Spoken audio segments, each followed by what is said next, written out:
káàbọ̀ sí ẹ̀kọ́ bíbélì wa ti ọ̀sẹ̀ yìí láti Diocese wa ní Yewa Anglican Communion. Ẹ ṣé, jẹ́ ká gbàdúrà.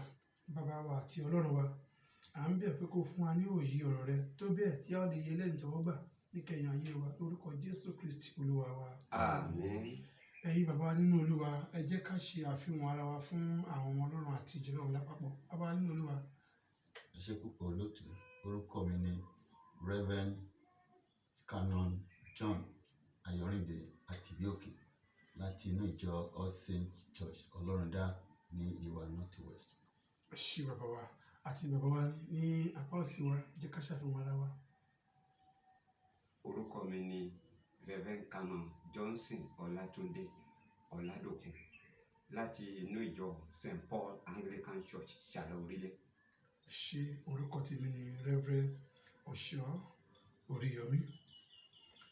Ní ọ̀sẹ̀ yìí tí ń ṣe ẹ̀kọ́ kọkànlélọ́gbọ̀n, ọjọ́ ìsinmi kejì lẹ́yìn mẹ́ta lọ́kan. Àkórí ọ̀rọ̀ wa ni Olúwa Ọlọ́run àti ìjọba àlàáfíà. Ẹ̀ka àkórí wa ni àwọn okùnfà ìdarí àìwà bí Ọlọ́run, apá kìíní rẹ̀. Ẹ̀ka àkórí wa, orí ọ̀rọ̀ wa ni ìfọwọ́sowọ́pọ̀ àìṣòdodo. Ibi kíkà wá sì ń bẹ ní ìwé Ẹ́kísódù orí 22 ẹsẹ̀ ìkíní sí ẹsẹ̀ ìkẹni. Bàbá wa kà á. Nígbà tí àwọn ènìyàn rí pé Mósè pẹ́ láti sọ̀kalẹ̀ ti orí òkè wá, àwọn ènìyàn kó ara wọn jọ sọ́dọ̀ Árónì, wọ́n sì wí fún un pé, dìde, dá òrìṣà fún wa tí yóò máa ṣáájú wa lọ, bí ó ṣe ti Mósè yìí ni. Ọkùnrin nì tí ó mú wa gòkè láti ilẹ̀ Íjíbítì wá, àwa kò mọ ohun tí ó ṣe é.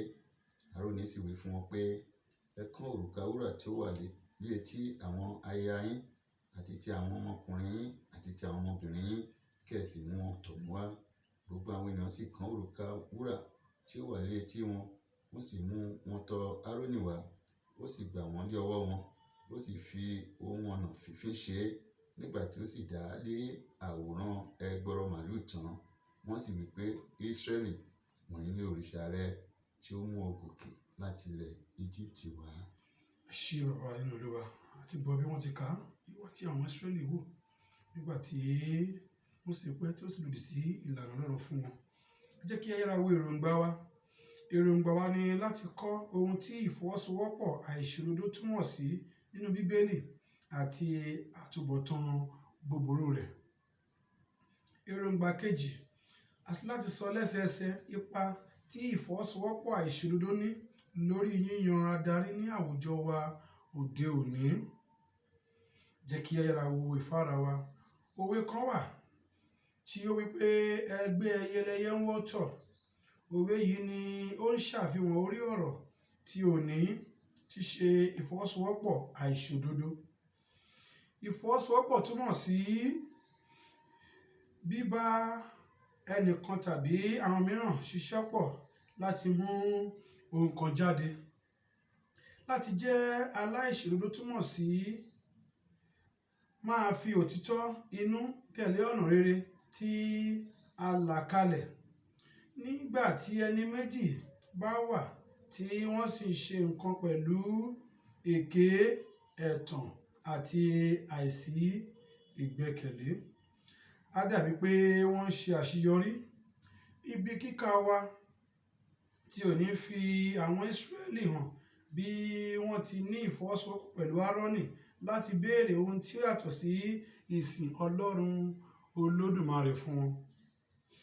Àwọn ará ìlú àti àwọn adarí orílẹ̀-èdè dìmọ̀lù láti ṣe ibi ní kọ̀rọ̀ tàbí ní gbangba, yálà bí ẹnìkan tàbí àpapọ̀ tàbí ní ìpele orílẹ̀-èdè. Irú ìfọwọ́sowọ́pọ̀ bẹ́ẹ̀ ni a ó jíròrò lórí lónìí àti rí nínú èròǹgbà àti ìfáàrà. Ẹ jẹ́ kí a yára wo àwọn atọ́nà ìjíròrò wa tí òní. Béèrè kínní, wọ́n ní báwo ni o ti lè ṣàlàyé ìfọwọ́sowọ́pọ̀ àìṣòdodo ní ìbámu pẹ̀lú àwọn ibi tí a kà lónìí bí a ti rí nínú Ẹ́kísódù yẹn orí 22 ẹsẹ̀ ìkíní sí ìkẹrin àti ìwé Máàkù yẹn. Bàbá nínú Olúwa, bá wa ṣe ìdáhùn bẹ́ẹ̀ yẹn. Wọ́n ní báwo ni a ti lè ṣàlàyé ìfọwọ́sowọ́pọ̀ àìṣòdodo ní ìbámu pẹ̀lú àwọn tí a kà wọ̀nyí.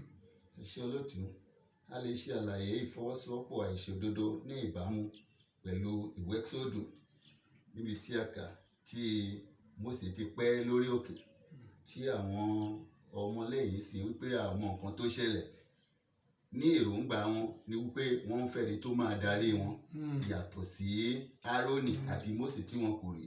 Nígbà tí Árónì sì wò pé kí lòun máa ṣe láti fi tẹ́ àwọn wọ̀nyí lọ́rùn, ó ní láti ní kóun dá ẹgbọrọ màálù bí òrìṣà fún wọn. Wọ́n mọ̀ wípé kì í ṣe òrìṣà yẹn tán gbé kalẹ̀ bí Ọlọ́run ló ti ń tọ́ wọn sọ́nà tó mú wọn wá. So nípa eléyìí wọ́n fọwọ́sowọ́pọ̀. Tí gbogbo wọn bá fọwọ́sowọ́pọ̀, wọn àní wá sọ fún pé kí ló dé tá ò fi rí ẹni tí ó mú wa bọ̀. Tí a bá sì wo Máàkù orí 15 yẹn, ó ń sọ nípa ti Bánábà, èyí tí ó jẹ́ ẹni tí ó ṣekú pani nínú wàhálà dídá láàrin ìlú, tí ó sì tí àwọn èèyàn béèrè pé òun nìkan náà ń fẹ́ kí wọ́n dá sílẹ̀ fún wọn dípò Jésù Kristi. So nípa eléyìí gbogbo wọn tó fohùn ṣọ̀kan yẹn, wọ́n rí nǹkan tí kò tọ́, wọ́n sì tẹ̀lé. Wọ́n ṣe ìfọwọ́sowọ́pọ̀ àìṣòdodo bó tilẹ̀ jẹ́ pé wọ́n ti mọ òtítọ́ àbí bàbá ní Olúwa. Wọ́n mọ òtítọ́. Bíbélì ní wípé ìwọ mọ òtítọ́, òtítọ́ sì sọ ọ́ di òmìnira. Wọ́n mọ òtítọ́ ṣùgbọ́n wọ́n kùnà láti tẹ̀lé òtítọ́. Ẹ ṣé ọba ní Olúwa. Ẹ jẹ́ ká wo ìbéèrè kejì. Wọ́n ní ká ronú sí ìwé àwọn ọba kìíní orí 22 ẹsẹ̀ 13 sí ẹsẹ̀ 14. Wọ́n ní kí a sì ṣàlàyé bí àwọn wòlíì Ọlọ́run kan ṣe fọwọ́sowọ́pọ̀ pẹ̀lú bí òde ṣe rí láti ṣe lòdì sí ìfẹ́ Ọlọ́run. Wọ́n ní kí ni ìdí tí wòlíì Ọlọ́run fi sọ tẹ́lẹ̀ pé Ọlọ́run sọ fún wọn pé ẹnìkan á gbégbá orókè nínú ìdìbò tí ẹni náà sì fìdí rẹmi. Bàbá nínú Olúwa. Pẹ̀lú ìbéèrè yìí, tí a bá wo ìwé kìíní ti àwọn ọba orí 22 ẹsẹ̀ 13 sí 14, ó ń sọ fún wa nípa ti wòlíì Míkà nígbà tí wọ́n pe tí ọba ní kí wọ́n pe gbogbo àwọn èké wòlíì jọ láti mọ ìfẹ́ Ọlọ́run bóyá kò ń lọ sí ojú ogun. Àwọn wòlíì èké yẹn sọ pé Ọlọ́run ní kó máa lọ, a ó fún ọ ní ìṣẹ́gun.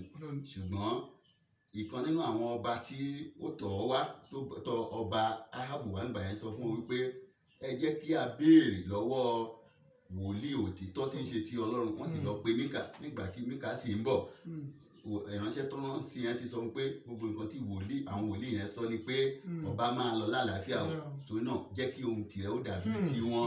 So nípa àìṣòdodo, òun sọ fún wọn pé ohun tí Ọlọ́run bá ti fi sí òun lọ́kàn lòun máa sọ. Ní àwùjọ wa lónìí, ọ̀pọ̀lọpọ̀ nítorí ohun tí wọ́n máa jẹ, nítorí owó, nítorí ipò kan ló gbé wọn ga, wọ́n fẹ́ láti tẹ́ ìfẹ́ ènìyàn lọ́rùn jù àti tẹ́ ìfẹ́ bí àwọn wòlíì ṣe ṣe. Àríbẹ́ bàbá ní Olúwa. Bẹ́ẹ̀ gan-an ni. So wọ́n á fọwọ́sowọ́pọ̀ láti fi ohùn ṣọ̀kan sínú ìwà èké. Ẹ ṣé ọba ní Olúwa. Ohun tí wọ́n máa jẹ kò jẹ́ kí wọ́n gbọ́n. So wọ́n á fi. Bí a ṣe ń ṣe ní ayé òde òní, tí a rí ojú ọ̀rọ̀ tá a máa pa ẹ̀gbẹ́ láì lè sọ òtítọ́. Ṣé bàbá ní Olúwa, Olúwa ràn yín lọ́wọ́, Olúwa ní pàlàkà yín. Tí ká wo ìbéèrè kẹta.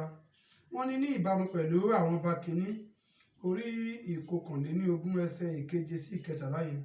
Wọ́n ní kí ni àwọn ewu àti àtúbọ̀tán ìfọwọ́sowọ́pọ̀ àìṣòdodo nínú ayé ọlọ́dàrí tàbí gbogbo ọmọ orílẹ̀-èdè.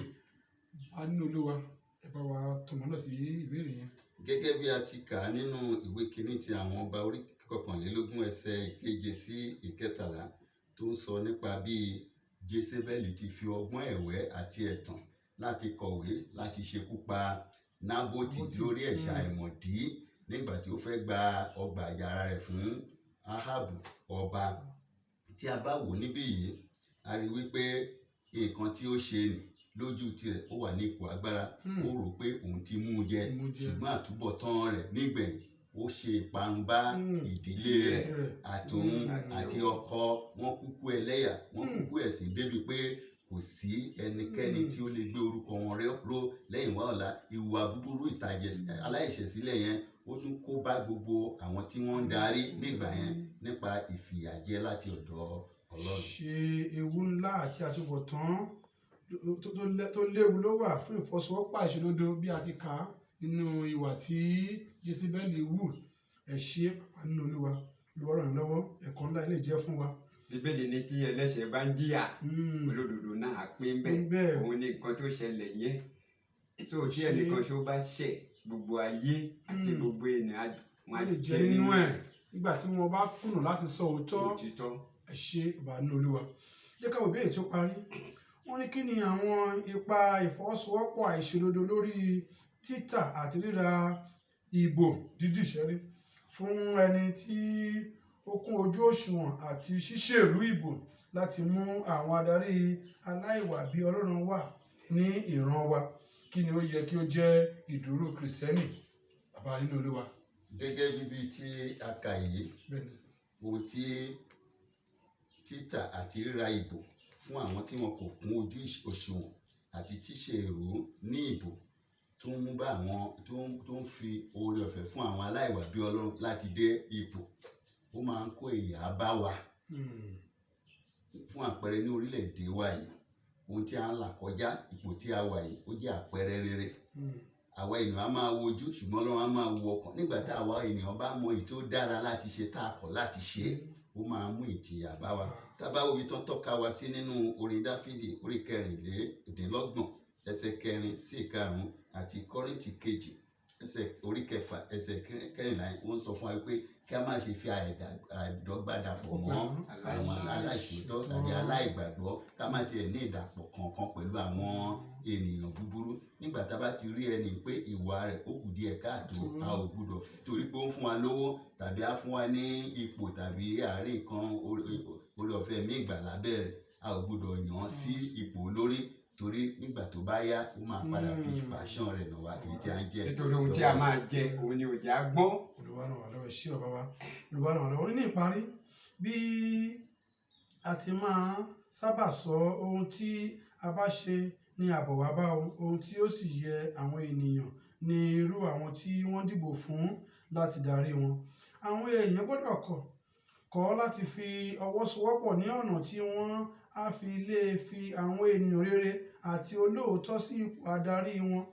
Àwọn adarí rere lè wà láti inú ìfọwọ́sowọ́pọ̀ òdodo àti òtítọ́ láti ọ̀dọ̀ àwọn olùdìbò. Fún ìrònú, ẹni tí ó bá fi tọ́mọ ilé gbọ́dọ̀ retí kí ìrì wó ilé náà. Jẹ́ kí gbogbo wa jọ ka àkọsórí wa nínú Kọ́ríńtì kejì orí 6 ẹsẹ̀ 14. Ó yá o. Ẹ má ṣe fi àìdọ́gba dàpọ̀ pẹ̀lú àwọn aláìgbàgbọ́, nítorí ìdàpọ̀ kí ni òdodo ní pẹ̀lú àìṣòdodo, ìdàpọ̀ kí ni ìmọ́lẹ̀ sì ní pẹ̀lú òkùnkùn. Ẹ ṣé, jẹ́ ká gbàdúrà. Olúwa gbé yín ga, ràn wá lọ́wọ́ o. Kọ́rọ̀ rẹ lè tú wa sílẹ̀, ó sọ wá dòmìnira ní orúkọ Jésù Kristi Olúwa wa.